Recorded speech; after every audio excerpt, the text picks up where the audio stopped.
तुकया प्रज्ञा सूर्य भास्करा मातंड होनी फेडिले अंधकारा जयाच्या कीर्तने धन्य होय पांडुरंग लोकोधरा शिरविले अभंग जयाने चालविला नाम भक्ती मार्ग सोपा नमस्कार माझा तुकया माय बापा श्री संतांची या माता चरणामध्ये साष्टांग करी दंडवत विश्रांती पावलो सांभाळांतरे वाढल्या अंतरे प्रेम सुखे कृपेच्या वरसे गवरली ही काया नव्याना विसे उठधरलो तुका म्हणे मज न घडता सेवा पूर्व पुण्य ठेवा ओढावला राजर्षी शिवराय ते सवंगडी गाथा तयांची स्मरा उद्धारा सकळ जनाश शिकवा सन्मार्ग दावा करा मध्यस्थी नाची खोटी कर्मकांड करणे पूजा स्वतःही करा वर्षाचे निर्मना सकळ मंगळ स्मरण संतांस करा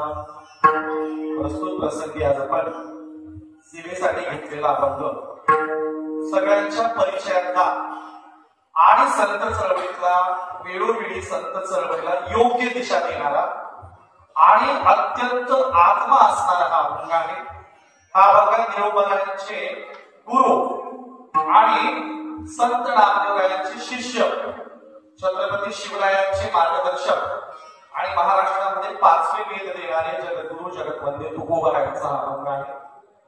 हा अभंगाचा शब्दचा अर्थ असा की जेव्हा जेव्हा खऱ्या धर्मावर खोट्या धर्माचं पाखंड चढतं तेव्हा तेव्हा ते पाखंड बाजूला करून खरा धर्म जनतेला सांगितलं पाहिजे आणि जनतेने खऱ्या धर्माचं बीज रोवलं पाहिजे. ते बीजाचं वाढवणूक केली पाहिजे. आणि म्हणजे कोणतं बीज आहे तर संत सांगते नामस्मरणाचं बीज आहे. या नामस्मरणाच्या बीजाला वाढवताना आणि पाखंडाचं खंडन करताना प्रसंगी एखाद्या धनुष्यातून तीर सोडावे त्याप्रमाणे तीक्ष्ण उत्तरे द्यावी लागली तरी चालते, परंतु लोकांना खरा धर्म सांगितला पाहिजे. असं करताना कुणाचाही मुलाहीचा बाळगायची गरज नाही. कोण श्रीमंत कोण गरीब कोणाला आवडेल कोणाला नाही आवडेल काहीही भिडभाड न बाळगता खरा धर्म जनतेला सांगितला पाहिजे. हा जगद्गुरु जगतवंदे तुकोबार यांच्या अभंगाचा शब्दशः अर्थ आहे. आजची कीर्तनाची 3ऱ्या दिवशीची सेवा आहे. होळ समुद्र हे गाव अत्यंत पवित्र असं संतांच्या पदस्पर्शाने पावन झालेले गाव आहे. एकूण नाथ परंपरेचा वारसा ज्या गावाला लाभला तर नाथ परंपरेचं हे अत्यंत वैचारिक विवेकशील आणि एकूण आरोग्याचं प्रचार केंद्र असलेले हे गाव आहे. ह्या सगळ्या एकूण परंपरेला मी अभिवादन करतो आणि एका सगळ्या संतांना आपण अभिवादन करूया. पांडुरंगा करो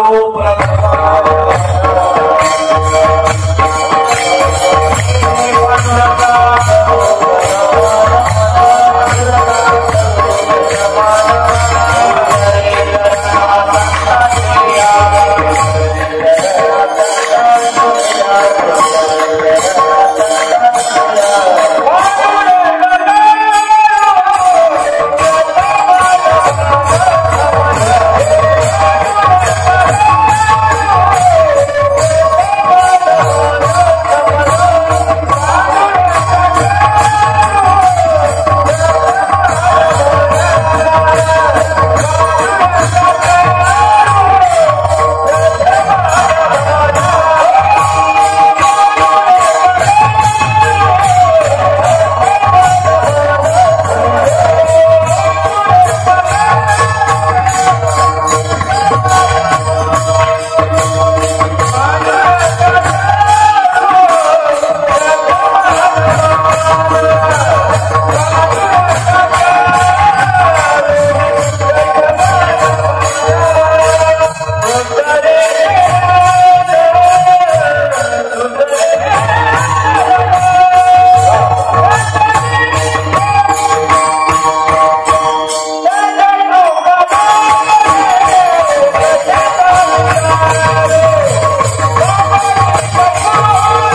जगातला आणि भारतातला सगळ्यात मोठा जो संप्रदाय होता तो नाथ संप्रदाय होता. आणि तो नाथ संप्रदाय निवृत्ती नाथांच्या आणि ज्ञानोबारांच्या रूपाने वारकरी संप्रदाय विलीन झाला, भक्ती चळवळी विलीन झाला. त्या नाथ संप्रदायाची एक शाखा आपल्या गावाला. हा नाथ संप्रदाय अफगाणिस्तानच्या मकानांपासून तर पूर्वेकडे नेपाळ पर्यंत आणि खाली ब्रह्मा, म्यानमार, श्रीलंकेपर्यंत सर्वात मोठा पसरलेला नाथ संप्रदाय होता. त्यामुळे तुमच्या परिसरातल्या गोरगरिबांवर जडीबुटी औषधी वनस्पतींच्या द्वारे उपचार करणारे, लोकांना खरा धर्म सांगणारे, लोकांना कौटुंबिक सल्ले देणारे आणि लोकांना जीवनोपयोगी गोष्टींसाठी मार्गदर्शन करणारे आपल्या गावचे हे नाथ संप्रदायाचं स्थळ आहे, प्रचंड प्रसिद्ध स्थळ आहे. आणि मला वाटतं या कर्नाटक आणि महाराष्ट्राला जोडणारी सर्वात मोठी समाधी असणार हे गाव आहे. एवढी मोठी समाधी आजूबाजूच्या गावी या पंचक्रोशीत तर कुठे माझ्या बघण्यात नाही. म्हणून इतकं सुंदर आणि प्रचंड प्राचीन जुनं गाव असलेलं, प्राचीन म्हणजे किती जुनं तर 9व्या शतकात नाथ संप्रदायाचा फार मोठा प्रचार प्रसार देशभर चालू होता. त्याच्या अगोदर सिद्ध परंपरा आणि सिद्धांच्या अगोदर शाक्त परंपरा. त्यामुळे शाक्त, सिद्ध आणि नाथ इतक्या जुन्या परंपरेचं हे गाव आहे. साधारण माझ्या माहितीप्रमाणे 1000 वर्षाच्याही अगोदरचं हे गाव वसलेलं आहे. इतक्या सुंदर गावी अखंड हरिनाम सप्ताह होतो आहे. ईश्वराचं, भगवंताचं, पांडुरंगाचं नामस्मरण आपण अखंड करतो. त्याबद्दल सगळ्या गावकऱ्यांची शुभेच्छा. माझे सगळे सहकारी, आजूबाजूच्या गावून आलेले सगळे आमचे चळवळीचे मित्र, सुबोध इगवकेकर, त्यानंतर आमचे शिवप्रसाद सापके, त्याचबरोबर आमचे प्रशांत, दशरथ बिरादा आणि एकूण सगळे आजूबाजूचे भजनी मंडळ, गायक, विशेषतः मृदुंगाचार्य, ज्यांच्यासाठी सगळ्यांनी एकदा जोरदार टाळ्या फार सुंदर वादन आणि गायन केले गायकांच्यासाठी सुद्धा. त्यामुळे इतक्या सुंदर सगळ्यांच्या उपस्थितीत आजची आपण सेवा पूर्ण करतोय. अभंग घेण्याचं प्रयोजन असं की आज अभंग घेण्याची नितांत गरज निर्माण झाली. कुठला? हा जो आपण सेवेला अभंग घेतोय का? कारण ज्याला वाटेल त्याने तसं यायचं, आपल्याला वाटेल तसा धर्म सांगायचा, लोकांना खेळवून ठेवायचं.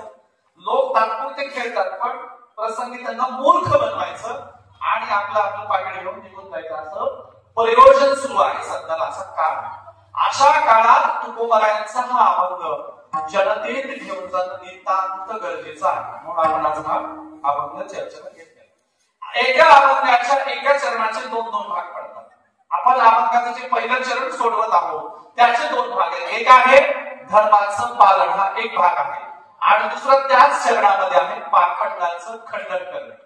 बघा, संत अगोदर धर्म सांगतात आणि मग खोटा धर्म नाकारायला शिकवतात. समजा मी तुम्हाला म्हटलं या आणि काय पाखंड आहे आपण त्यावर चर्चा करू, लोक कसे मूर्ख आहेत त्यावर चर्चा करू, तर तुम्ही म्हणाल तुमचं चुलीत घाला, अगोदरच आले वाईट शिकवता काय आम्हाला. म्हणून संत म्हणतात या अगोदर तुम्हाला धर्म सांगतो, धर्म काय असतो. आणि म्हणून तुकोबाराय म्हणाले अगोदर धर्म आणि धर्माचं पालन, नंतर पाखंडाचं खंडन. आणि म्हणून आता धर्म समजून घेऊया. धर्म म्हणजे काय तर नामदेव महाराजांनी फार सुंदर प्रमाण दिलं. ते म्हणाले चंद्रभागेच्या किनाऱ्यावर फिरताना मला रामायण महाभारत मुखोद्गत असणारे लोक दिसले, साधू संत मुली दिसले आणि मला माझी लाज वाटली. मला वाटलं आपल्याला काय पाठांतर आहे राव, निर्दमडीचं पाठांतर नाही. लोकांना रामायण महाभारत मुखोद्गत आहे. नामदेव महाराजांनी संकल्प केला. काय केला? विठ्ठलाच्या मंदिरात गेले, म्हणाले पांडुरंगा तुझे 100 कोटी अभंग मी लिहिणार आहे स्वतः, आणि जर तुझे 100 कोटी अभंग लिहिणं नाही झाले तर माझी जीभ कापून मी तुझ्या हातावर दिली. विठ्ठल म्हणाला नामा, आणि पूर्वीच्या काळी लोकांचं आयुष्य मोठं होतं, जास्त होतं, त्यामुळे एखाद्याला पाठ असेल, रामायण महाभारत लिहिलं असेल. आताच्या काळात 100 कोटी अभंग लिहिणं शक्य नाही. नामदेव म्हणाले शक्य करूनच दाखव. नामदेव महाराज घरी गेले, घरच्यांना संकल्प करून बोलून दाखवला. घरच्या संपूर्ण कुटुंबाने अभंग निर्मिती करायला सुरुवात केली. नामदेवरायांनी गेले. नामदेवरायांच्या कुटुंबात नारा, मादा, गोदा, विठा, त्यांच्या सुनबाई, आऊबाई, लिंबाबाई, त्यांची दासी जणी आणि सगळ्यांनी तरी अभंग 100 कोटी झाले. मग चोखोबाराय, गोरोबा काका, सावता महाराज, संत सेना महाराज, ज्ञानोबाराय, मुक्ताबाई, निवृत्तीनाथ सगळ्यांनी अभंग लिहायला सुरुवात केली. तरीही 100 कोटी अभंग पूर्ण झाले नाही. पुढचं संत मंडळ आलं, जनार्दन स्वामी, एकनाथ महाराज, तरी 100 कोटी अभंग पूर्ण झाले नाही. मग एका संताच्या स्वप्नात जाऊन नामदेवरायांना सांगावं लागलं की माझा 100 कोटीचा अभंग पूर्ण व्हायचा बाकी आहे आणि ते 100 कोटी अभंग तुम्हाला पूर्ण करायचे. ते संत म्हणजे तुकोबा आहे. आणि प्रमाण दृष्टांत काय, प्रमाण काय? नामदेवी केले स्वप्ना माझी जागी सवे पांढरके सांगितले काम करावे कवित्व मावले नित्य बोलणे. पुढे काय सांगितलं? प्रमाणांची संख्या सांगे शतकोटी पुरला ते शेवटी नामदेवराव तुकोबर आहे. माझा 100 कोटी अभंग निर्मितीचा संकल्प पूर्ण व्हायचा तर तुम्हाला करायचा आहे. आणि मग तुकोबरायांनी विविध प्रकारातले अभंग लिहायला सुरुवात केली. कुठले? शेतीचे अभंग लिहिले, स्त्रियांच्यासाठी संसाराचे अभंग लिहिले, आणखी पंढरपूरला माहेर बांधणारे अभंग लिहिले, आणखी विठ्ठलाचं गुणगान करणारे अभंग लिहिले. त्याच जोडीला खरा धर्म सांगणारे आणि धर्माचं पालन कसं करायचं वागायचं त्याबद्दल मी अभंग लिहिले. अशा एकूण शतकोटी अभंग निर्मितीचा संकल्प पूर्ण केलेल्या तुकोबारायांचा हा अभंग आहे. अत्यंत महत्वाचा ही झाली अभंगाची पार्श्वभूमी. आणि म्हणून निळोबारांनी सांगितलंय नामदेव रायांच्या पावलावर पाऊल टाकणारा एकमेव संत म्हणजे तुकोबार आहे. जगद्गुरु तुकया अवतार नामयाचा संप्रदाय सगळ्यांचा येथून या म्हणजे कुठून या? नामदेव रायांच्या पासून. आमच्याकडे उलट झालंय, सगळ्यांना महत्व द्यायचं, नामदेवांना द्यायचंच नाही असा कट चाललोय महाराष्ट्रात. काय कट चाललोय? ज्या नामदेवांनी शतकोटी अभंग निर्मितीचा संकल्प केला, ज्या नामदेवांनी पांडुरंगाच्या 5 आरत्या लिहिल्या, ज्या नामदेवांनी अभंग वृत्ताचे जनक जे नामदेव आहेत, ही वेगळी कीर्तन परंपरा नामदेवांनी सुरू केली, तरीही नामदेवांचं नाव घ्यायचं नाही असा कट आहे महाराष्ट्रात. आणि म्हणून नामदेवांची तुम्हाला कुठं मंदिरं दिसणार नाही, नामदेवांचं कीर्तन अभंग दिसणार नाही. ज्या नामदेवांना महाराष्ट्राच्या वारकऱ्यांनी वाळीत टाकलं, त्याच नामदेवांना पंजाबच्या लोकांनी डोक्यावर घेतलं आणि असं एकही गाव नाही, एकही तालुका नाही, एकही जिल्हा नाही नामदेवांचं मंदिर नाही. पंजाबात 500 पेक्षा जास्त नामदेवांची मंदिर असतात. त्या नामदेवांना महाराष्ट्राने काय केलं बरं? एकदा नामदेव महाराज औंढा नागनाथाच्या मंदिरात गेले आणि टाळ विना घेऊन कीर्तन करायला गेले. तेव्हा मंदिरातल्या धर्मपुरोहितांनी सांगितलं शूद्राला कीर्तन करायचे आणि अभंग म्हणायचे अधिकार नाही. खर तर शिंपी जात शूद्र नाही, शिंपी ही जात सवर्ण नाही, सवर्ण. नामदेव काय अस्पृश्य जातीचे होते का? नामदेव काय गावाच्या कुसाबाहेर राहायला लावलेल्या जातीतले होते का? नामदेव काय भटकरी मुक्त जातीतले होते का? अहो शिंपी जात, सवर्ण जात, चांगली जात, अशा शिंपी जातीच्या नामदेवांना औंढा नागनाथाच्या मंदिरातून हाकलून लावलं. तरी नामदेवांनी अभंग हिंदीत लिहिला म्हणून राहिला. मराठीतल्या अभंगाच्या गाथ्याच्या वाट्याला, कुणाच्या? तुकोबारायांच्या. मराठीतल्या तुकोबारायांच्या अभंगाच्या गाथ्याच्या वाट्याला इंद्रायणीचा डोळा आला. नामदेवांच्या अभंगाचं काय केलं असं सांगता येत नाही. हिंदीत अभंग लिहिला, काय लिहिला? हीन दीन जाती गेली पंढरी के राया, आयसा नामादर्शी तुमने काय को बनाया, नामा डाल निकाले के राहुल में गया, कीर्तन करते समय ब्राह्मणों ने बाहर रख लाया. अरे 4 वर्ण गाय के 1 वर्ण दूध, तुम कहा के ब्राह्मण हम कहा के सूद. काही 4 रंगाच्या असतात, काही तांबड्या, काही पांढऱ्या, काही काळ्या. काही 4 रंगाच्या असतात पण दूध मात्र एकाच रंगाचं असतं. मग तुम्ही कसले वरच्या जातीचे आणि आम्ही कसले खालच्या जातीचे?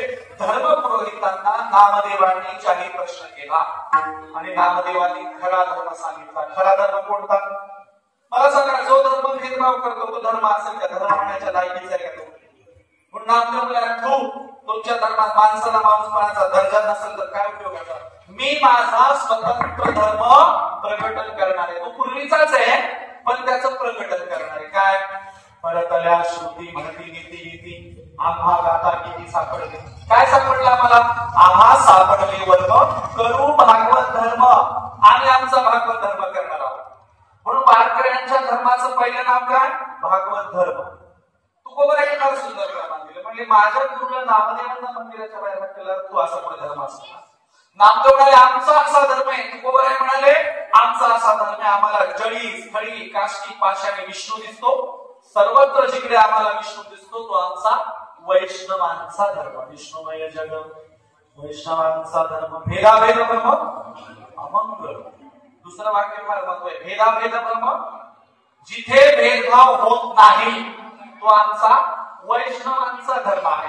नामदेवांनी नाव दिलं भागवत धर्म, तुकोबारांनी नाव दिलं वैष्णव धर्म हा आमचा धर्म आहे, ज्या धर्मात समता आहे, बंधुभाव आहे, भेदभाव नाही, आणि ज्या धर्मात पांडुरंगाची सेवा करायला स्वर्गातल्या देवांनाही वाटतं इथं जन्म घ्यावं, असे स्वर्गातले देव सुद्धा पृथ्वीवर जन्म मिळावा म्हणून इच्छा व्यक्त करतात.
स्वर्गाला जाण्यासाठी बरोबर चालू असते. कोणत्याही कथेचा समारोप कसा होतो? कथेचा समारोप पोथी घ्या. कथेचा समारोप असतो दान द्या, स्वर्ग मिळेल, पुण्य करा, स्वर्गाला जाता येईल. ब्राह्मणांना दान दिलं की काय मिळतो? स्वर्ग मिळतो. सगळ्या कथांचा समारोप स्वर्गाला जायचंय. संत म्हणतात कशाला जायचं स्वर्गाला? आम्हीच इहलोकीचा असा ग्रेट धर्म देऊ की स्वर्गातल्या देवांनाही वाटलं पाहिजे की या धर्मात आम्हाला जन्म मिळावा आणि आम्हाला या धर्माची सेवा करता यावी. तिकडं वैदिकांच्या, सनातन्यांच्या, ब्राह्मणांच्या धर्मात देवाकडे जाण्यासाठी मरमर चालू आहे, स्वर्गाला जाण्यासाठी. इकडं देवच आमच्या घरी येतो. असा एक तरी संत आहे ज्याच्या घरी देवाला सज्जन कसा या भिकू लागे मास माळ्या सावत्यास सावता माळ्याच्या शेतात खुरपायला जायला सोडून द्या. कसाई असणाऱ्या सज्जनाच्या बाजारात, घरी की नाही बाजारात काय घेऊन बसतो? तराजू घेऊन बसतो. तराजू कशाला? मांस विकायला. खरा मनापासून ईश्वर भक्ती करणार असेल ना त्यासोबत काय बी काम करतो. कबीराचे शेले विणतो, त्याचा नवाईसोबत काय गवऱ्या लावायला जातो, चोखा मिळायचे ढोरं पडतो, कबीराचे शेले विणतो. शेले आमच्याकडे देव आमच्याकडे येऊन काम करतो. आम्हाला स्वर्गाला जायची गरज नाही. किती पण म्हणतो वैकुंठाशी माझं नको वाटू झाली. काय करायचं वैकुंठाला? वैकुंठ गोपाट जुनाट झोपडी. यार काय ते वैकुंठ तुमचं? अजून वैकुंठी नाही दही भात, वैकुंठात दही भात नाही, अजून कार्याचं चिंतन पण नाही वैकुंठात. त्यामुळे देवा वैकुंठाचं प्रलोभन त्या लोभी लोकांना दाखव. आम्हाला नको, आम्हाला काही पाहिजे नाही. आमचा धर्म हा चंद्रभागेच्या वाळवंटात सुख सोहळा बघता यावा, आनंदाने कोकड्या खेळता याव्यात आणि हे लोकीचं जीवन सुखकर बनवता यावं एवढ्या पुरता आमचा मोक्ष देवाच्या पायाजवळ. आम्हाला स्वर्गाला नको. काय करायचं तुमचे मोक्ष आढळ पद नाम काही नको. हा खरा धर्म आहे जगातला साधा सरळ सोपा. म्हणजे कसा? गृहस्थी लोकांनी काय करायचं, अंगात आलेल्याला कधीही वापस पाठवायचं नाही. समजा कोणाला निखळ दूध नाही देणं झालं तर काय करा, किमान ताकाचं तरी उपकार करा. समजा कोणाला जीव नाही घातला तर काय करा, फुकटचं पाणी तरी पाजा. काय सांगितलं तुकोबारायने, नका घालू दूध जयामध्ये सार, ताकाचे उपकार तरी करा. हे दाते हो हे हो नका जीवन, फुकाचे जीवन तरी पाजा. जीवन म्हणजे पाणी, फुकटचं पाणी तरी पाजा. ग्रहस्थांना काय सांगतो पुढे, भूतदया गाई पशूचे पालन चांगल्या जीवन बनावा. लोकांना मदत करा. अजून झाडं झुडप पशु पक्ष्यांना पाहुण्या समान समजा. वृक्षवली आम सोयरे पक्षही सुस्वरे आळती. अजून तुकोबाराय गृहस्थी लोकांना सांगतात, आयुष्यात पुण्य करा, दान धर्म करा. हाच खरा धर्म आहे. लोकांची निंदा करायची नाही, लोकांना वाईट लेखायचं नाही, लोकांच्या बद्दल कधीही वाईट चिंतन करायचं नाही. हा धर्म असू शकत नाही. म्हणून दुसऱ्यांच्या कामाला जाणारा खरा धर्म. बघा, पाप पुण्याच्या व्याख्या आपल्या वेगळे आणि ब्राह्मणाच्या वेगळे, वैदिकांच्या वेगळे, उत्तरेकडच्या वेगळे. त्यांच्या पाप पुण्याच्या व्याख्या काय, ब्राह्मणांना दान दिलं काय झालं, पुण्य झालं. सांगा ना, ब्राह्मणांना दान दिलं काय झालं, पुण्य. आणि ब्राह्मणांच्या बद्दल निंदा नाराजगी करणं काय झालं, पाप झालं. पाप. तुकोबाराय या व्याख्यात एकाच लोकांच्या भोवती फिरायचे, आमचं काय नाही. मग संतांनी पाप पुण्याची व्याख्या ब्रॉड केली, मोठी केली. काय म्हणाले, परोपकार दे पुण्य आणि परपीडा दे पाप. कोण्याही जाती धर्म पंथाचा असो त्याच्याबद्दल वाईट लेखणं काय झालं, पाप. आणि कुणी असो कोणत्याही जाती धर्माचा असू द्या त्याला मदत करणं काय झालं, पुण्य झालं. पाप पुण्याच्या व्याख्या संतांनी ब्रॉड केल्या. आणि संत म्हणाले की आता आम्हाला पुण्य करायचंय, पाप करायचं नाही. आम्हाला इतरांच्यासाठी धावून जायचंय. हा झाला खरा धर्म. आपण याच्या पहिल्या चरणाचा अर्थ कडव सोडवतो. आता हा खरा धर्म थोडक्यात सांगितला, खरं तर त्याच्यावर किती बोलतोय. आता पाखंड काय ते बघूया. धर्माचं पालन कसं करायचं कळेल तुम्हाला. पाखंड काय आहे, तर या धर्माच्या नावाखाली पुन्हा पुरोहितशाही सुरू करणे, कसाही संतांचा विचार मोडून तोडून सांगणे, साध्या आंघोळ्या भाबड्या लोकांना फसवणे हे पाखंड. आणि म्हणून संत सांगतात की आता आम्ही पाखंडाचं खंडन करायला आलो. एक सोपा प्रश्न विचारतो तुम्हाला, कीर्तनाने सांगणारे सुधरावे काय म्हणाले, लोकांनी पण बोललं पाहिजे. जरा सांगा, कीर्तनाने सांगणाऱ्यांचं भलं व्हावं का ऐकणाऱ्यांचं सुधरावे? कोण सुधरावे? बाबा सांगते, बाबा ऐकणारे सुधरावे. यांच्या मताशी सगळे सहमत आहेत का? कीर्तनाने सांगणारे सुधरावेत का ऐकणारे सुधरावेत? तर बाबांचं म्हणणं 100% बरोबर आहे. कोण सुधरावे? ऐकणारे सुधरावे. कोणासाठी? ऐकणाऱ्यांसाठी ना. पण झाले उलट. काय झालंय? उलट झालंय.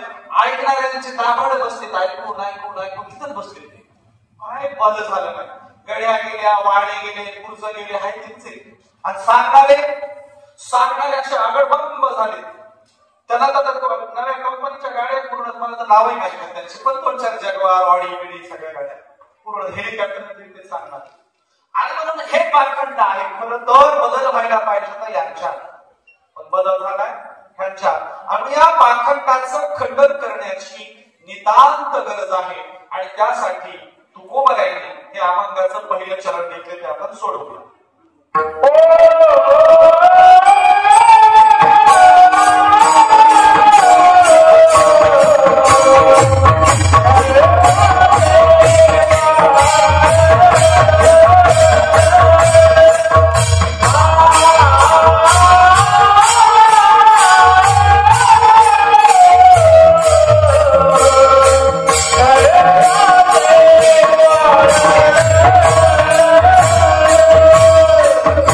Ah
कुणाचं?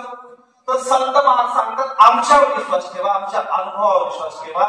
पूर्वीच्या ज्या काही सूक्ष्म कठीण अवघड वाटा होत्या आपण त्या मोडीत काढूया आणि संत जो मार्ग दाखवतील त्या संतांच्या मार्गाने जाऊया. काय म्हणाले संत? मोडून या वाटा सूक्ष्म दुस्तर, म्हणजे ज्या अवघड आहे कशाला त्या वाट्यात जायचं. मग मार्ग दावणी गेली आधी दयानिधी संत ते. कोण्या संतांच्या मार्गाने जायचं? जे दयानिधी आहे.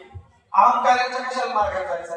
संतांना दयानिधी हा शब्द का वापरावा लागला असेल? दयानिधी याचा अर्थ होता कोणीतरी फुगलेले अहंकारी होते, कोणीतरी फुगलेले अहंकारी जनतेला लुटत होते. संत म्हणाले अहंकाराच्या मार्गाने जायचं नाही तर मग कुणाच्या?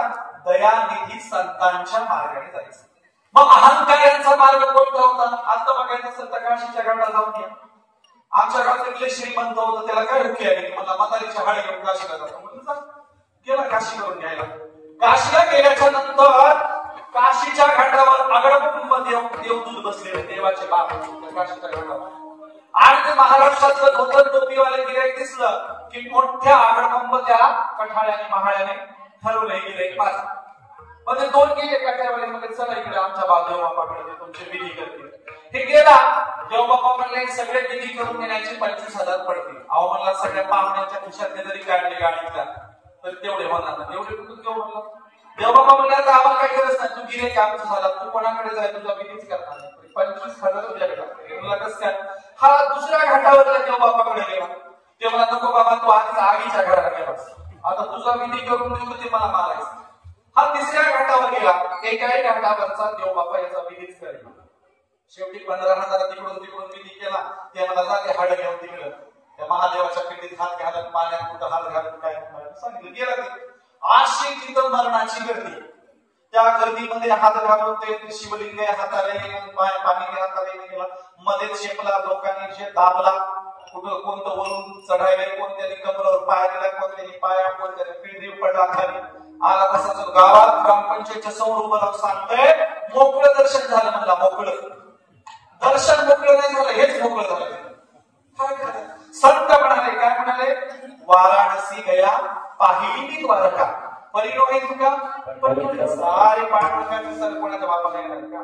म्हणून आम्ही उत्तरेकडचं सगळं सोंग बघून आलो. तुका गोबराय सांगतात पांडुरंगाची सर कोणाच्या बापाला येणार नाही. उत्तरेकडे उद्मान चालू आहे, मार्च चालू आहे, मार्च. त्यामुळे त्या पाखंडाच्या नादाला लागायचे नाही. मग पंढरीच्या लोकांनाही अभिमान पाया पडतीच्या अरे आम्ही इतके ग्रेट लोक होतो, इतके ग्रेट आहोत.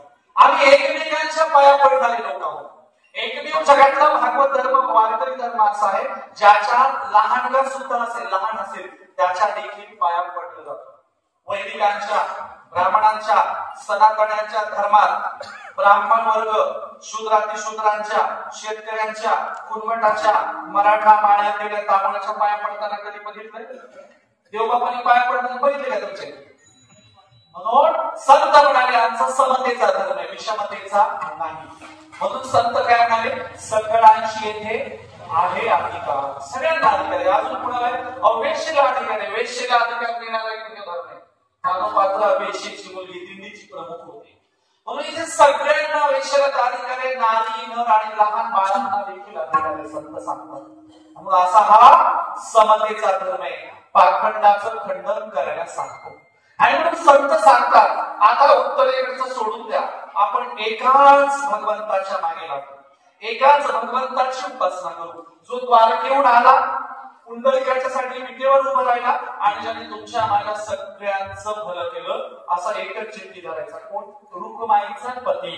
तुकारामाने चित्ती धरा रुक्माईचा पती. मग काय सोडून द्या? संत म्हणाले तुम्हाला बाकीचं अवलंबन सोडून द्यावं लागेल. काय काय सोडायचंय? नवे जाखाई जोखाई, महाराणी मेसाबाई, बळिया माझा पंढरगाव, देवांचाही देव, वेताळे वेताळे जळो त्यांचे तोंड काळे. तुमच्या शेतात जे वेताळे फेताळे मसोबा मदिमा सटवाले सोडून द्या. सोपं सांगतो. विहीर खोदायला विहीर खोदली, विहिरीला पाणी लागलं. पाणी लागल्याबरोबर त्या विहिरीतल्या 3-4 चिखलं काढल्या. चापटे दगड असतात ना, चापट्या दगडाला काय म्हणतात तुमच्याकडे? चिखलं. त्या विहिरीतले 3-4 चापटे दगड काढले आणि विहिरीच्या कोपऱ्यावर वर मांडले. काय झालं त्याच्या? देव झाले. आसरा आहे तुमच्याकडे, असं म्हणतात. आता विहीर खोदल्यावर त्याच्यातले चापटे दगड शोधले कोणी? शेतकऱ्यांनीच. दगड विहिरीच्या कोपऱ्यात मांडले कोणी? शेतकऱ्यांनीच. दोन पोळ्याला दिवाळी दसऱ्याला आणून गावातून 5-6 किलोमीटर आणून शेंदूर कोणी लावला? शेतकऱ्यांनीच. आणि त्याला झालं लेकरू बाळ. आता लेकरा बाळाला पुन्हा लागल्या कोण? त्याला जे करत होता कुणाला एक सपोज बघायला बाई ती मला शेतातल्या आसरायला लागल्या विहिरीवरच्या. शेतकरी म्हणला आम्हीच विहीर करतो, मी 4-5 शोधल्या, मीच कोपऱ्यात मांडल्या, मीच त्याला न चुकता शेंदूर लावला, मीच त्याला नारळ फोडतो. आणि मुळावर कोणाच्या उठल्या? माझ्याच. एका दिवशी शेतात गेला म्हणून टाकलं. म्हटलं आपणच निर्माण केलं, आपणच पुरवायला काय हरकत? संत म्हणाले याच्या नादाला लागायचं नाही. समजा मसोबा पात्र मागतोय आणि शेतात एकदम शेळ्या चालायला गेला. शेळ्या चालायला गेला आणि झाडाची खाली जरा जवळली होती. आता झाडाखाली होता मसोबा रांजणाच्या आकाराचा. बकऱ्याच्या तोंडाला गेला, बकऱ्याला दोन्ही पाय दिले मसोबावर आणि झाडाची खाली खायला. आता मसोबाला बकरच लागते, दोन्ही तगडे दिले वाढायचं घ्यायचा मध्येच. त्याला तुमच्यासारखेच काय मध्ये संत म्हणाले ह्याच्या काही नादाला लागायचं नाही. आपला तो एक देव करून घ्यावा. एक आता वेळ आली, ठरवून घ्या तुम्हाला तुमचा एक देव करून घ्यायचा. आणि कोणता? फक्त आणि फक्त पंढरपूरचा पांडुरंग. एकादशीला आपण आपण म्हणतो कोणता? पंढरीची वारी आहे.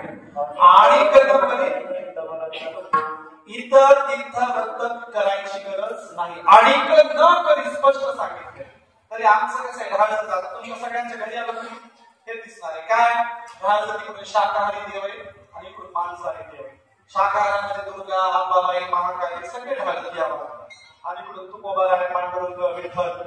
समजा तुम्ही झोपी गेले, संध्याकाळी उठली तर निव्वळ भांड चालू असतील ना, की तुळजा पाणी म्हणत असेल तुमचं काय काम? शाकाहारी आम्हाला बघायला कापल्याशिवाय जमत नाही. पांडुरंग म्हणायचं काय मालक काय राव, आमच्या समोरची माणसाने देव लावलं. आम्हाला काही नाही, आमच्या घरात आमच्या देवघरात सगळेच आहेत, शाकाहारी आहेत, मांसाहारी. संत म्हणाले आले एकच देव करून घ्या तुमचं भलं.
यासाठी आणि प्रमाणे एकदा नामदेवाने म्हणाले आमचा विठ्ठल प्रचंड इतर देवाचे न पाहू तोंड. स्पष्ट सांगितलं, बघायचंच नाही त्यांच्याकडे. आणि म्हणून नाहीतर लोक अलीकडे अभंगाचा वेगळाच अर्थ सांगतात आणि अभंगाचा अर्थ असा असतो. स्पष्ट संतांनी सांगितलं आणि काचे काम नाही आता फक्त पांडुरंग, आता त्याची भक्ती करायची, त्याच्याच नादाला राहायचं.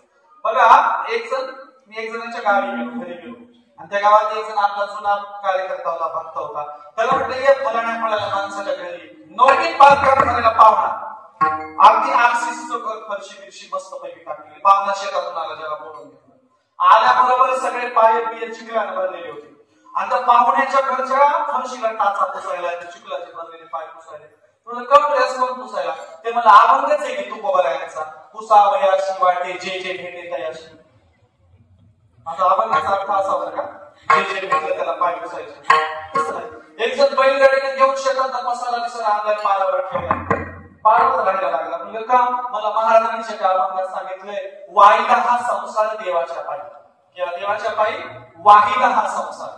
अरे म्हटलं वाहिला हा संसार म्हणजे काय पारा व्हायला यायचं नव्हतं. म्हणून आमचे लोक काय पण अर्थ काढतात. त्या एका अभंगाचा अर्थ काय काढला नाही का?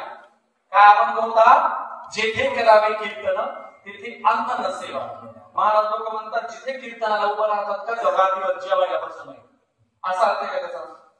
त्याचा अर्थ आहे ज्या गावी कीर्तनाला जाल त्या लोकांना त्रास देऊ नका, अन्न सुद्धा सेवन करू नका, घोड्याला दाना पाणी सुद्धा मागू नका, पाठी कलेला आमची दूरची गोष्ट, असं संतांचं म्हणतो. अर्थ वेगळाच करायचा. आणि आपला विषय चालला होता आता उत्तरेकडच्या यज्ञयागाच्या कर्मकांडाच्या बाबतीत जायचं नाही. आता एकच पांडुरंग धरायचा. समजा पंढरपूरला नाही झालं कार्यक्रम, पंढरपूरला नाही झालं, देवाचं दर्शन नाही घेता आलं, संत म्हणाल्या जाऊ द्या, त्याच्यातून सोपा मार्ग देतो. कोणता? हरी बोला घेता, हरी बोला घेता, उठता बसता खाईचं बैसोनी अजून काय नलगती सायाचं सावे बडत घेतो घराला. संतांनी किती सोपं सांगितलं. योग सिद्धी माया संपादी गंमत. खोटे धर्म करायचे नाही, कुठं वनात जायची गरज नाही, कुठं बॉम्ब फेकायची गरज नाही. एकाच जागी बसून देवाचं नामस्मरण जरी केलं तर देव तुमचं घर विचारत तुमच्या घरी. पैसा घरा मेरा और धंदा सब छोडही का. आपल्याला धंदा कामधंदा सोडून देवाकडे नाही जायचं, देवच त्याचा कामधंदा सोडून तुमच्याकडे. असा बऱ्याचसा हिंदीतला आरोग्य. आणि म्हणून ठीक आहे, सगळं साकार भक्ती पांडुरंगाची भक्ती नाही झाली तर घरी बसून निर्गुण निराकाराची चराचराची एकेश्वरवादाची नामस्मरणाची भक्ती करणं हाच खरा धर्म आहे. त्यासाठी अभंगाचं दुसरं चरण आहे.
माणसं पुढे असलेली कीर्तन करायला ग्रुप येते. फार सुंदर पाठांतर आहे तुमच्या गावातल्या बसलेल्यांचं सुद्धा पाठांतर फार आहे. आपण काय बघतोय आता खरा धर्म पालन करायचं, खोटा धर्म टाकून द्यायचा, पाखंड टाकून द्यायचं. खऱ्या धर्मामध्ये एकच पांडुरंगाची भक्ती करायची, समजती नाही झाली तर घरी बसून नामस्मरण करायचं, इथपर्यंत आपण आलो. आता अभंगाचं दुसरं चरण सांगते की बीज वाढवावे, नामस्मरणाचं बीज वाढवायचे. कोणतं बीज? ज्ञानोबांचं अभंग येवलेश्वर रूप लाविये द्वारे, त्याचा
नामस्मरण केलं तर फायदा होता. उलट जरी केलं ना, उलट तरी फायदा होता. एक मोठा कुंड होता, कुंड, आणि त्या कुंडाने लोकांच्या चोऱ्या माऱ्या करून माणसं मारून 7 रांजण भरले होते. किती? 7. त्या कुंडाचं नाव काय?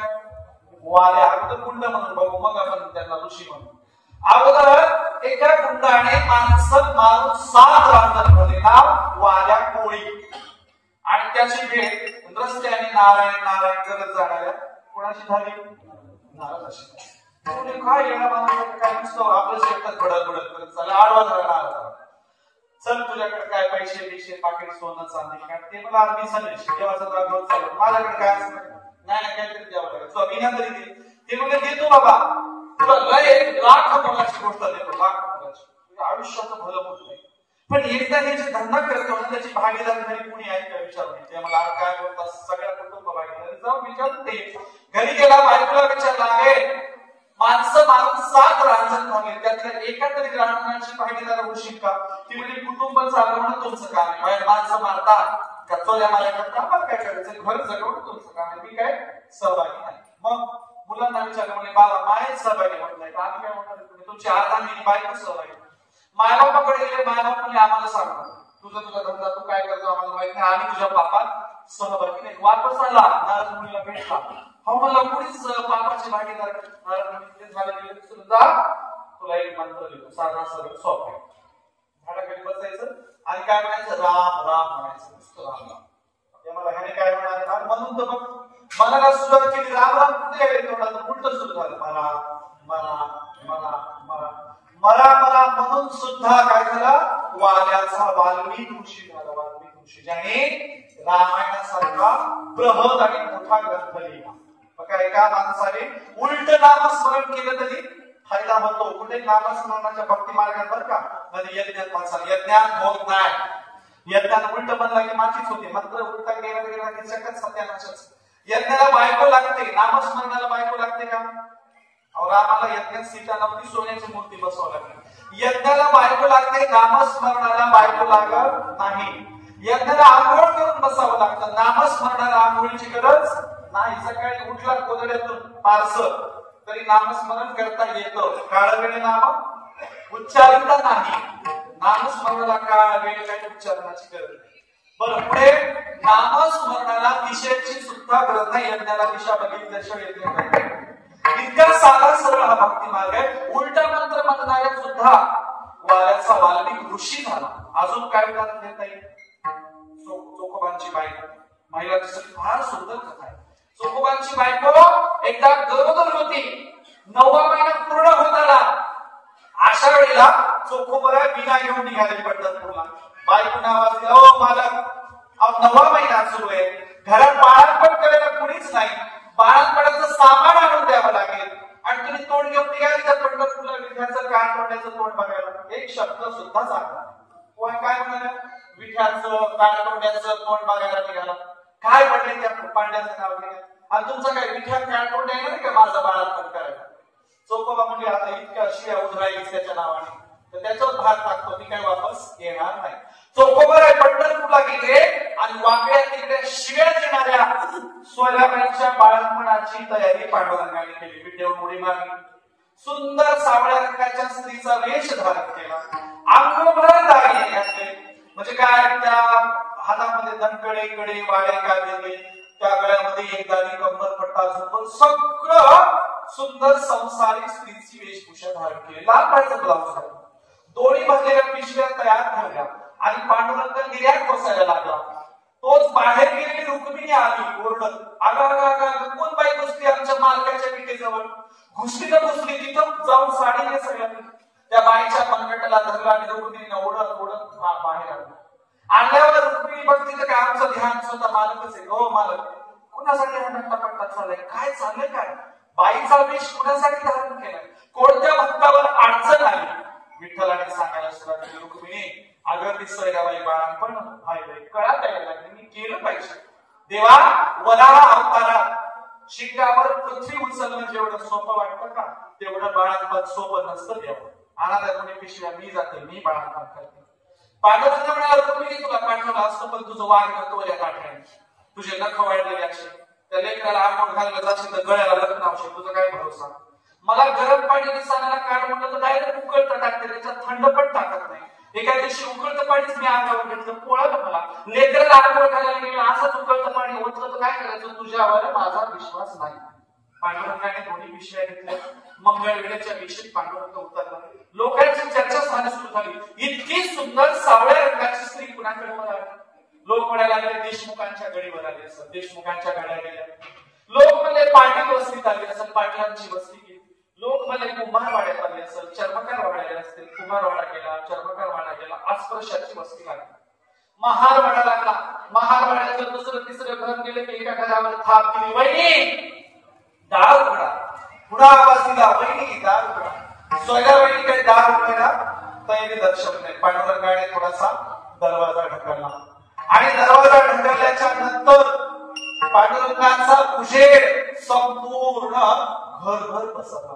सोयराबाईंचा दरवाजा ढकलून पांडुरंग आत आला. पिशव्यामधलं सामान काढायला सुरुवात केली आणि सामान काढताना सांगायला सुरुवात केली, तू कदाचित मला ओळखायची नाही ओळखलो. अचानक बाई घरात घुसली, एवढी दागिनेवाली, एवढी श्रीमंत, आमच्यात कोण एवढं पाहुण्या राहणार श्रीमंत आहे?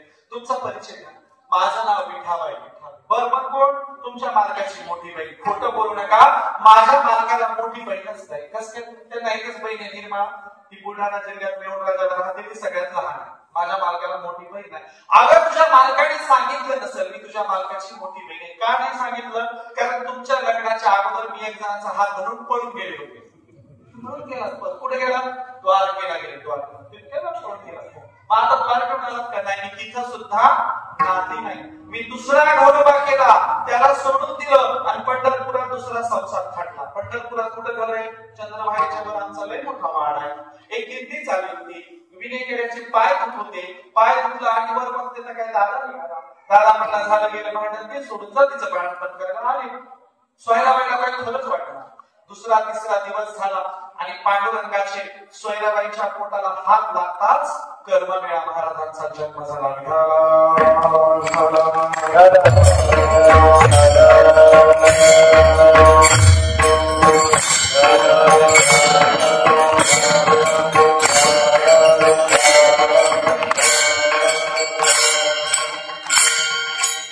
Da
दाखवलं. चोखोबाराच्या लागच वगैरे कुणी केलं तुझं बाळपण, कुठून आले एवढे दाखले? बघा वंश, जरा घराच्या बाहेर या, तुमच्या भावाचा राग गेला नाही वाटत. चोखोबा म्हणाले कुणाला वंश म्हणाले, तुमची मोठी बहीण स्वयंला आपल्याला माहिती आहे, मला मोठी बहीण नाही, तू कुणाबद्दल सांगते? जरा घरात जाऊन बघून या. चोखोबाला घरात गेले, सगळं घर बघितलं, कुणी दिसलं नाही. बाहेर आले, तूच जाऊन बघ म्हणले. कोणी घरात? कुणाला वंश म्हणते? तुमची मोठी बहीण. स्वयंला खोटं बोलू नको, मला मोठी बहीण नाही. काय कोणा सांगितल्या? सांगितलं मी द्वारकेला लागलं.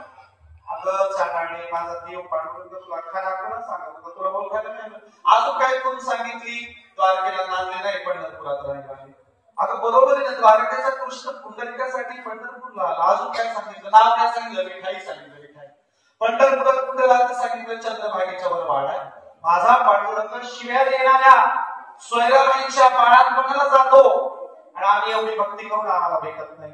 सांगायचं तात्पर्य, बीज वाढवावे नाम म्हणजे काय? जे लोक नामस्मरण करतात त्याचा उद्धार झाल्याशिवाय राहत नाही. की साधी सरळ सोपी भक्तीची परंपरा आहे. म्हणून नामदेवांनी याच्यासाठी फार प्रमाण छान दिलं होतं. कुठलं? चोखोबाची बहीण झाला शारंग, वैनी उघडा दार हातामध्ये, अस्पृश्याच्या दारात जाऊन हाका मारणारा देव आहे का कोणाचा? दुसऱ्या कुठल्या जाती धर्म पंथात इतका करीत का अस्पृश्याच्या दारात जाऊन हाका मारणारा? पांडुरंगाने दोन प्रकारचे विटाळ नाकारले. पहिला विटाळ, स्त्रियांचं बाळांपण हा विटाळ पाळायची गरज नाही, देवाचं बाळांपण करायला जातो, कशाला पाळतात? दुसरा विटाळ कोणता? अस्पृश्यता नावाचा विटाळ पाळायची गरज आहे का? ज्यांच्या धर्मात जोखा मिळाय, कर्म मिळाय, पंथ आहे, सोयराबाई आहे, निर्मळ आहे, त्या धर्माला विटाळ पाळायची गरज आहे का? सोयराबाई तर म्हणाले, अरे जन्मताला विटाळात जन्माला येतात आणि मरताना विटाळात मरता, मध्ये सवलत कसं काय होता, मध्ये पवित्र कसं काय असतं? म्हणून आधी अंती विटाळ, जन्मतानाही विटाळ आहे, मरताना विटाळ आहे, मध्ये कोणी सवळ बिवळाचं काही नसतं. म्हणून आम्हाला विटाळ पाळायची काही गरज नाही, अशी वारकरी परंपरेची शिकवण सांगते. आणि सारी भक्ती करा, नामस्मरणातून तुमचं भलं होणार आहे. कितीतरी दृष्टांत आहे, कितीतरी प्रमाणे, किती प्रमाणे? तर संत दामाजी पंतांचं कर्ज फेडायला लंगोटीवर पाडेवार म्हणून कोण गेला? पांडुरंग गेला. जनाबाईच्या बद्दल तर काय सांगायचं? रुक्मिणीला संशय आला एका दिवशी, काय चाललंय देवा? जेवायला वाटलं तर पात्राखाली चपाती ठेवतात. एका दिवशी रुक्मिणीला रंग्यात पांडुरंगाला पकडलं. काय म्हणाली? ह्या स्त्रिया जातीवर गळताना म्हणतात बघा, काय म्हणतात? विठ्ठलाच्या पाया रुक्मिणी लावते दही, सांगावा पांडुरंगा जरी तुमची कोण व्हावी. विठ्ठलाचं पाय रुक्मिणी घेई तळ हात, सांगावा देवा जणीचं तुमचं कोणतं नातं. देवाला सांगावं लागलं, काग रुक्मिणी कपटी जणी बहीण धाकटी दोघांमध्ये. जिचं तळून तळून लागायला पहाटे 4 वाजता हाताला फोडं घेईपर्यंत जो पांडुरंग जातो तो केवळ नामस्मरणाची किमया. जनाबाई काय झालं? चांगलं वागत होती काय?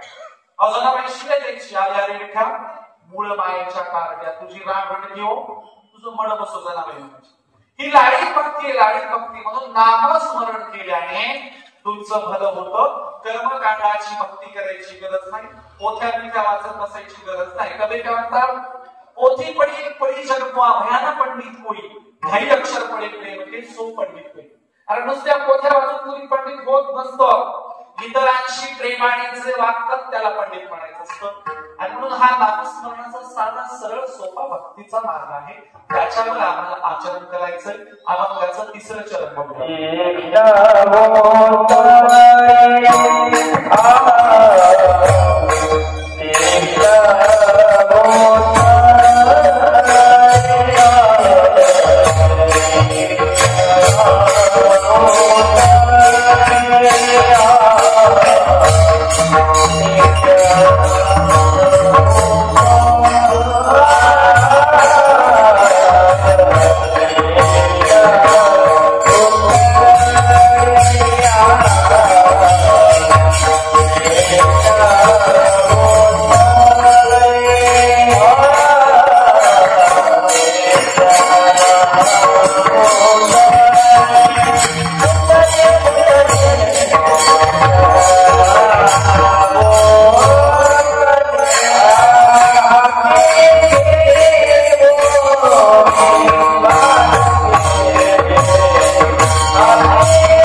सांगायचंय की आता आपला उद्धार आपणच करून घेऊ.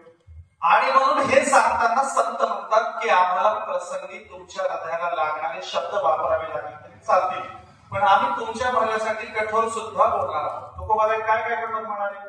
एकदा तुकोबारायांना सांगून सांगून सांगून राग आला आणि मग ते रागाच्या भरात म्हणाले. काय म्हणाले. किती सांगू तरी नायकती बटलीची पुढे शिंदळीचे शिव्या, एकाच कडव्यात दोन शिव्या, शिंदळीची आणि बटलीची. ते म्हणाले त्यांना किती लोक सांगावं, तुला म्हणे याची बुद्धी ज्याची जड यामुळे दगड बरे. माझ्या दगडांना किती समजून सांगावं. म्हणून आता आपल्याला उद्धार करून घ्यायचा आहे. कुणीही मध्यस्थ नको, दलाल नको, संस्कृतचा पंडित नको, काही नको. आता आपण आपल्या पांडुरंगाची साधी सरळ सोपी भक्ती करूया असं संतांचं सांगणं. संत म्हणतात आवडंबराच्या बिलकुल नादाला लागायचं नाही. कोण आवडंबर करणारे त्याला आमच्या समोर आणा, त्याला सरळ करू, असं संतांचं म्हणणं आहे. आणि म्हणून सांगावं तेवढं कमीच आहे. काहींच्या डोक्यावरून जातं म्हणून सोप्यात सांगावं की कसं कळत नाही. बघा एक म्हातारी डॉक्टरकडे आणि टाच दुखू लागली. टाच डॉक्टरला म्हातारी म्हणते, डॉक्टर साहेब माझी टाच दुखायली बघा. डॉक्टरने हात लावून इकडून तिकडून बघितलं, वरून काही झालं नाही, त्याला काही कोणाला नाही, काटाला निघालं काहीच नाही. डॉक्टर म्हणले आजी असं काही कळलं म्हणले त्या टाचला काय झालं ते, त्याचा एक्सरे काढावा लागतो. एक्सरे. म्हातारीला कळत ना डॉक्टर काय म्हणाले, तोंडाकडे बघायला. पुन्हा डॉक्टर म्हणले आजी पायाचा एक्सरे काढावा लागतो. एक्सरे. तरी म्हातारीला कळलं. डॉक्टरनी कंपाऊंडरला कंपाऊंडरला डॉक्टर म्हणाले हिला जरा सोप्यात सांग मला, हिला कळत लय वेळेचं एक्सरे म्हणलं की डोळ्यात तोंडाकडे बघायचं. कंपाऊंडर सोप्यात म्हणला आजी पायाचा फोटो काढावा लागतो. फोटो. आजी म्हणली माय अगोदर सांगितलं असतं तर चैन नसते का घरून आली म्हणजे, आधी तरी सांगायचं चैन घरून नसते. डॉक्टर म्हणले अगं म्हातारे त्या चैनाचा नाही काढायचा फोटो, मधल्या हाडाचा काढायचा. चैन येत नसतील म्हणले फोटो, कळतच नाही आपल्याला. एक महाराज कीर्तन सांगत होते कोणाला काय घेऊन जायचंय. हो इथं जे आहे त्यांना सगळं इथं सोडून जायचंय, इथल्या कोणालाच काही घेऊन जायचं नाही. ते मागे म्हातारे हसत होते. महाराज लक्ष गेलं आज तुम्ही का हसायला, तर ती म्हणली मी या गावची नाही. आता तू कोणाच्या गावची असली तरी तुला नेता येणार आहे का. ती म्हणली मी पाहुणे या गावची नाही, मला कुठे इथलं काय सोडून जायचं घेऊन जायचं. अवघा म्हणले तू कोण्या गावची असली तर कोणालाच नेता येत नसते. एवढा मोठा जगात जे सिकंदर सगळं सोडून गेला, तू काय घेऊन जाणार आहे. कळतच नाही आपल्या लोकांच्या डोक्यावरून जातं. एका पोरीची माय दोन डोळ्याला चालली होती आणि पोरीला म्हणजे आगे घरात खूप दूध तापवायला ठेवलं, दुधावर लक्ष ठेव. पोरगी म्हणली हो. पोरीची माय पुन्हा सांगताना म्हणली बघ घरात दूध तपवायला ठेवले, मांजरावर लक्ष ठेव, मांजराने जरा दूध सांडले. म्हणजे बिलकुल लक्ष ठेवते आई, तुझं अटेन्शन घेऊ. पोरीच्या ऐकून दोन आल्यावर अंगणात कपडे वाळू घातले, घरात स्वयंपाकघरात जाऊन बघितले तर काय दूध कुणीतरी सांडलं. पोरगीला आईला बोलवलं, इकडे दूध कुणी सांडलं. पोरगी होती माझ्या स्वतःच्या डोळ्याने बघितलं कुत्रीनं सांडलं.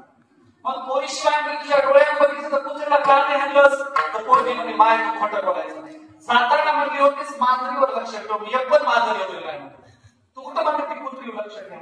याला म्हणायचं सांग कामे, सांगितलं तेवढंच करते. बाकीचं काय त्यांच्या डोक्यात नसतं. सांग कामे. एक जण जावई आणि नोकर सासरवाडीला चालले होते आणि भिजवणीचे शेत लागले गाव जवळ आलं. घोड्यावरून चालले, जुनाकडे घोड्यावरून जाताना गाव जवळ आलं. मालक घोड्यावर पुढे बसते, नोकर मागे होता घोड्यावर. मालक नोकर म्हणला अरे ते जरा शाल होती ना माझ्या खांद्यावर, तिला जरा डोक्यावर टाक म्हणला, थंडी वाजायली, भिजवणीचे शेत लागले. ते म्हणला मालक शाल मागच्याच फाट्यावर पडली, माझ्या स्वतःच्या डोळ्याने बघितली म्हणलं मागच्या फाट्यावर शाल पडली. मालक म्हणजे शाल मागच्या फाट्यावर पडली, तू का नाही घेतलीस. ते म्हणला आपण मनाला काही कामच करत नाही, तुम्ही सांगितलंच नाही. तुम्ही जर म्हणले असते काय पडू देऊ नको लक्षात ठेवलं असतं, तुम्ही काय म्हणले नाही, मनाला काय कशाला करायचं म्हणून. पडली तर पडली.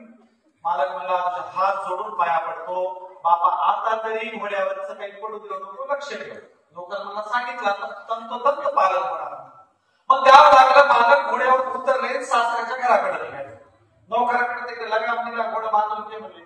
घोडं बांधायला नोकर नेताना घोड्याने लीड टाकायला सुरुवात केली. लीड आता हातात नोकरांना धरली काय घोड्यावरच काही पडू द्यायचं. आता ती हातात बसताना मालकाने नोकराने डोक्याचा फेटा सोडला आणि फेट्यात गठोडं बांधून ती लीड घेतली आणि गठोडं डोक्यावर आणि निघायला गावातून. अख्खं गाव म्हणायला लागलं याचा सासरा म्हणतंय जावाईने चेमुटे कंजूस आहे, ह्याच्या जावाईने काय बाजारातून आणले की गरम गरम आणले म्हणजे वापस निघायला त्याच्यात. आता घरी आला, पहिल्यांदा जावाई हळदत बसला आणि लवकर मागून आला. त्याच्या सासऱ्याला विचारते गाठोडं कुठं टाकलं.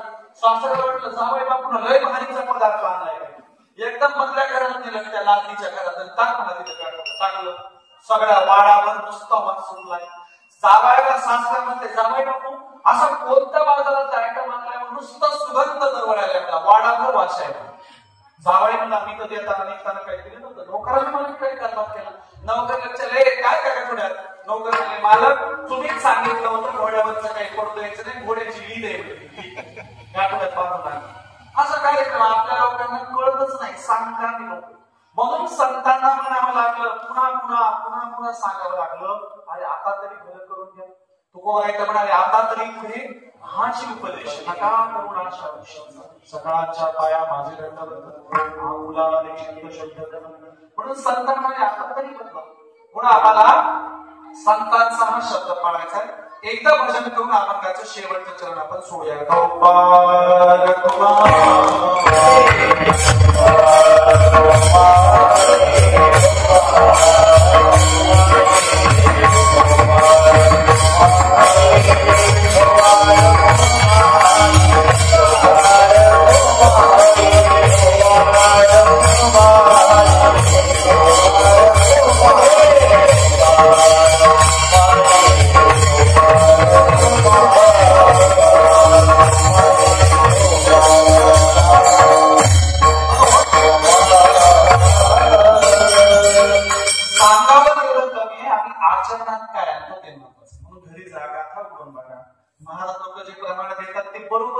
चेक करा माझं तुमचे कोण कीर्तनकार आणि कोण गाद्यांचे खडांचे रुपये देखील होऊन जाते चर्चा करा.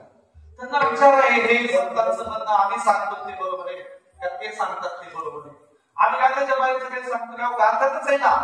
स्वतःचा देव स्वतः करून घ्या, पांडुरंगाची भक्ती करा, इतर देवांच्या नादाला नका, किंवा नामस्मरण करा. नामस्मरणही नाही झालं तर आई वडिलांची सेवा करा. आई वडील घरी सोडून फिरत जायची गरज नाही.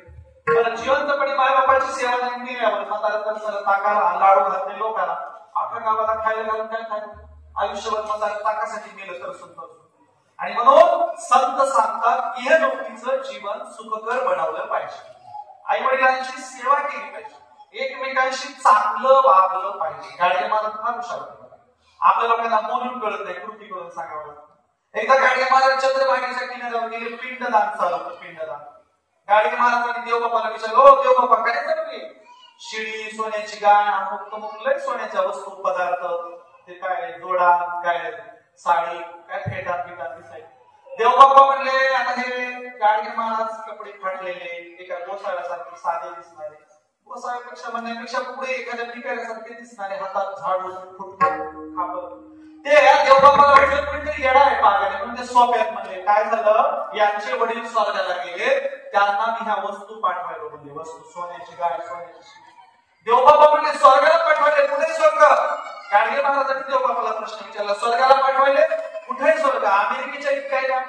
देवबापा म्हणले लय लांब आहे, त्याच्यापेक्षाही लांब. मग गाडगे महाराज म्हणले दिल्लीत काय का? देवबापा म्हणले तू तर उलटा अलीकडे आला, स्वर्ग त्याच्यापेक्षा लांब आहे, तुला नाही कळायचं. गाडगे महाराज तुला नेम का किती लांब आहे? ते म्हणले जा, तुला ते सांगण्यापासून माझं काम नंतर अडलाय, जा नाही तुला सांगणार मला. गाडगे महाराज पाण्यात उतरले चंद्रभागेच्या आणि पाणी उडवायला सुरुवात केली. पाणी उडवताना देवबापाच्या अंगावर पाणी गेलं. देवबापा म्हणले काय करायला लागलास तू? गाडगे महाराज म्हणले शेतीला पाणी द्यायला, शेतीला. गाडगे महाराजाला देवबापाने विचारलं कुठे तुझी शेती? ते म्हणजे अमरावती जिल्ह्यात दर्यापूर तालुक्यात. देवबापा म्हणले इथून पाणी उडवल्या तुझ्या शेतीला जाईल का? गाडगे महाराज म्हणले इथून पाठवलेली सोन्याची गाय, सोन्याची शिडी स्वर्गाला जाणार आहे. तुमची सोन्याची गाय, सोन्याची शिडी इथून पाठवल्या स्वर्गाला जात असेल तर माझं पाण्याला जायला काय झालं? इथलं एकच आहे अमरावती जिल्ह्यात. असे गाडगे महाराज हुशार. म्हणून संत तेच सांगत होते, काय म्हणत होते? जिथे पडली नाही अन्न मेल्यावरी पिंडदान.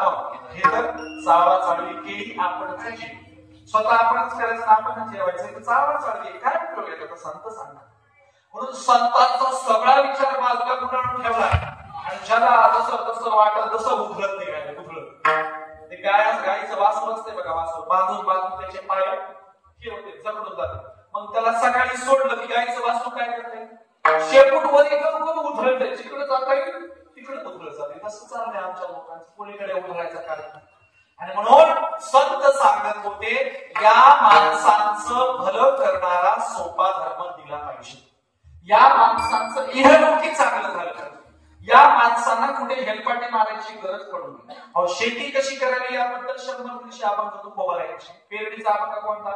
मळे झाकून या करती पेरणी कुणब्याची वाणी लावला. कापणीचा अभंग सोडून कापणीचा शेत आले सुखी सांभाळावे चारी पुढं पीक आले परी केले पाणीचे जतन. शेत सुखी लागला चारही कोण सांभाळायचे. कमल नगरला खिचडी म्हणजे खायला बोंबलं फिरायचं नाही. शेत सांभाळायचं चारी कोण सांभाळायचे. पुढं आता दिवस झालं चारी कोण सांभाळायचे कसे. गोपणीशी गुंडा पांगोऱ्याचा नेते पळती हाहाकार्यावरी पाखरांची थिटे. गोफन गुंडा करून काय करायचं पक्ष्यांचे थवे उडवायचे. दिवसा रात्रीला पेटवून आगती जागा आहे मालकोणी. या कोपऱ्यात एकदा त्या कोपऱ्यात एकदा आगती पेटवायची. कोल्हे लांडगे रात्री पिकाला रक्षण करायचं. शेती कशी करावी याबद्दलचे अभंग उभं राहायचे. एकत्रित कीर्तना शेतीचा अभंग घेतला का कोणी ऐकलं का तुमच्या आयुष्यात? शेतीविषयक अभंग कीर्तन नसतं आपल्याकडे. सेवेचे अभंग घ्यायचे. सेवेचे मेवा खायला घेतो ना आपण. काय असतात सेवेचे अभंग? आम्हाला दान द्या, आमचं भलं करा, आम्हाला खायला द्या, आम्हाला पाकिट द्या, आमची सेवा करा. सेवेचे अभंग. अहो संत म्हणाले होते जनतेचं भलं करणारे अभंग घेतले पाहिजे. अहो एक महाराष्ट्र काय म्हणाला? कुणी कुणाचं नसतं, नवरा नवऱ्याचा नसतो, नवरा म्हणजे वृक्षाचा साप असतो. काय म्हणाले? नवरा म्हणजे वृक्षाचा साप असतो. मी कीर्तनात बाजूला काळ घेऊन राहतो. मी म्हणलं महाराज नवरा वृक्षाचा साप असतो मग बायको काय पायथ्याची धामी नसते का? निवड भांडण लावायची धंदे चालू. आणि जरा एकता शिकवाना सगळ्यांनी एकत्र यावं. स्त्रियांना समान लेखावं. एक तरी भजनात एखादी स्त्री टाळी घेऊन उभी राहावी. एकीकडे म्हणायचं सकाळची येथे अधिकार आणि दुसरीकडे बायला म्हणायचं नरकाचं द्वार. कसं काय चालू?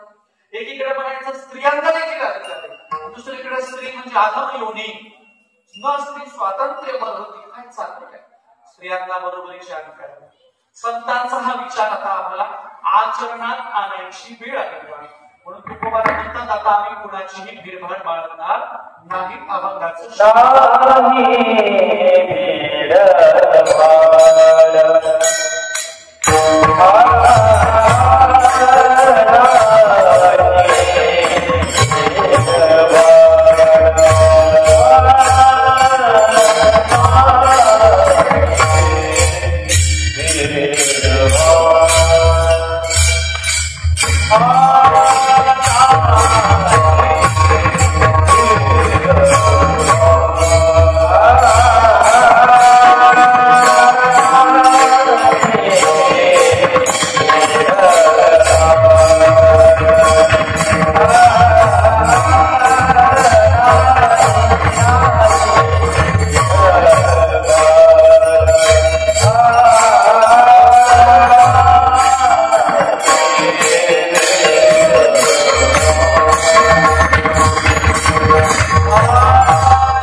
कुणाचीही आता भेदभाव बाळगणार नाही, मुलांचा बाळगणार नाही, आम्ही आमचं संप्रदायाचं काम करत राहतो. तुकोबारायांनी यासाठी अनेक प्रमाण दिले. एकदा ते म्हणाले सत्याशी म्हणे केले आहे, मानेली नाही बहुमतात. का म्हणे सत्य सांगो येथील रागे तरी येऊन. कोणाला राग आला, तर्क आला, फुलका आला, काही आला तरी चालेल, आम्ही सत्य सांगणं सोडणार नाही. नामकरा म्हणाले नाचो कीर्तनाची रंगी, ज्ञानदीप लावली रंगी. आम्ही लोकांना ज्ञानदीप लावण्यासाठी.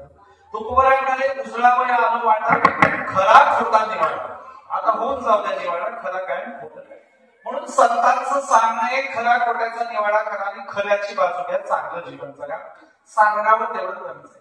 अभंगाच्या एकूण त्या सगळ्या मानवीचा सारांश असा आहे, आपण चांगलं जीवन जगू, आपण भागवत धर्माचं पालन करू, इतरांच्या मदतीला जाऊ, इतरांच्या बद्दल सद्भावना व्यक्त करू, इतरांच्या बद्दल सलोखा प्रेम ठेवू आणि ह्या भागवत धर्माचं नामस्मरणाचं बीज आपण वाढत जाऊ. आपल्या अवतीभोवती जे पाखंड आहे ते नाकारू, पाखंडाचं खंडन करू, पाखंडाला सोडून देऊ आणि खरा धर्म पाळू. हा एकूण अभंगाच्या मांडणीचा सारांश.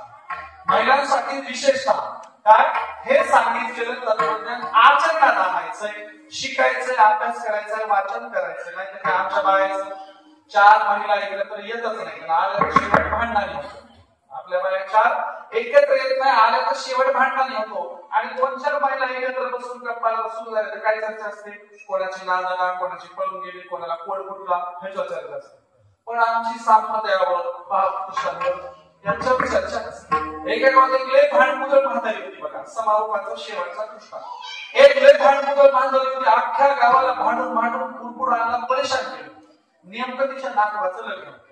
लग्नाला सगळे घ्या म्हणला, नातू म्हणला पण या डगरीला म्हातारीला घेऊ नका. घरचे म्हणले काय घेऊ नका.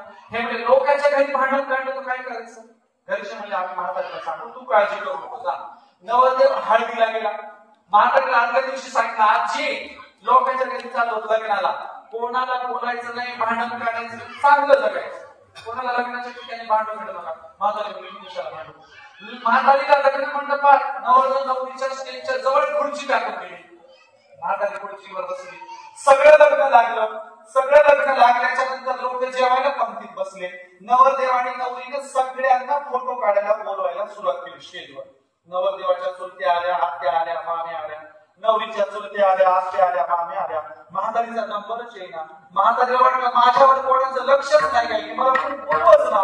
मग काय करावं, म्हातारीनं घुसपट काढलं. घुसपट काय काढलं, लग्न मंडपात कुत्री गेली. कुत्री त्या कुत्रीमुळेच म्हातारीनं जे शिव्या द्यायला सुरुवात केली, विचारूच नका, कुत्रीला शिव्या द्यायला. सगळे लग्न मंडपातलं वराडी म्हातारीकडे बघायला लागले, म्हातारी का शिव्या द्यायला. मग नवरदेवाला स्टेजवरून राग आला. नवरदेवाने ऐकलं ते सगळं. मग नवरदेव राग म्हणला, ही डगरी काय चचना म्हणला. चचना शब्द बीड जिल्ह्यातला केस तालुक्यातला. चचना म्हणजे मरणा, खपना. नवरदेव म्हणला ही डगरी काय चचना. म्हातारीनं ऐकलं, म्हणजे बापू तू काय म्हणलास. नवरदेव म्हटलं चचना शब्दाचा खरा अर्थ सांगा, आपलं काही खरं नाही. नवरदेव म्हणला अगं आजी चचना म्हणजे जेवणास, आणि तू जेवण नाही का, जेवण घे बरं. आता म्हातारीला चचना शब्दाचा खरंच अर्थ माहित नव्हता का, माहित होता, तिले हुशार. म्हातारी म्हणली आपलं काय बाबा, अगोदर नवरदेव नवरी चचल, मग नवरदेव नवरीचे माय बाप चचतील, मग सगळं वरहाड चचल, मग सगळं गणगोल चचल, आणि मग काय मी चचली तर चचल, नाही तर तशीच पचल म्हणली. सगळ्यांना घेऊन घ्यायला बसली म्हातारी की तशीच राहणार. म्हणून आम्हाला संतांनी दिलेला वारसा चालवता आला पाहिजे. त्या वारसा देणं सोपं आहे, पेलवणं अवघड आहे. पेलवलं 700 वर्षात पेलवलंच नाही, इतका सोपा देऊन पेलवला नाही. जर काय बैलाच्या त्या खांद्यावर झू दिले झू अशा प्रकारे चालायचं. म्हणून सोपा साधा सरळ वारसा तो पेलवता आला पाहिजे, त्याच्यावर आचरण करता आलं. अहो एक बाई सरपंच झाली, सगळे म्हणले गरिबीतलं घर हिला सरपंच करा. आता गरिबीतली बाई सरपंच तिला नीट नाही, तिनं टक्केवारी पैसे खाले माझ्या दाराने. अचानक घोरदार म्हणलं श्रीमंत झाले. लोक म्हणले ही चांगला कारभार करी म्हणून सरपंच केलं, हिनच खाऊन बसली सगळं गाव. मग काय करायला दिवशी सरपंच बाईनं महागडी साडी घातली आणि गावभर गेल्या. कोणीतरी विचारावं कितीला घेतली. ते काम करणाऱ्याला इथं नाली काढ, तिथं नाली काढ, इथं रोड कर, तिथं रोड कर, गावभर साडी घालून निघाली. लोक म्हणले भ्रष्टाचाराच्या पैशातून घेतली म्हणे. काय विचारायचं तिला, कोणीच विचारेना कितीला घेतली. मग तिला सरपंच बाईला राग आला, आंधळा पडला. घराकडे तन तन तन पाय आंबेत निघाले. ओळीच्या रस्त्याने, अंधारात मारत्या रस्त्याने, ओळीच्या रस्त्याने, अंधाऱ्या रस्त्याने जाताना अंधारात कुत्री बसली. ती कुत्रीच्या शेपटीवरीचा पाय पडला. कुत्री म्हणले काय मुलगी म्हणली आजच घेतली 10,000 रुपयाला. कोणीच विचारणार कुत्रीला सांगणार. अशी वेळ आहे आमची. म्हणून संतांचा साधा सोपा मार्ग आहे तो आपण आचरणात आणूया. तुकोबरायांच्या भाषेत पायाच्या प्रसादे गुणाविनोदे मज क्षमा करणे संती नवे अंगभूत युक्ती नव्या उपदेश तुमचे पडबडियो शेष तुमचे कृपेचे पोचणे जन्मजन्मी तुका म्हणे ज्ञानेश्वर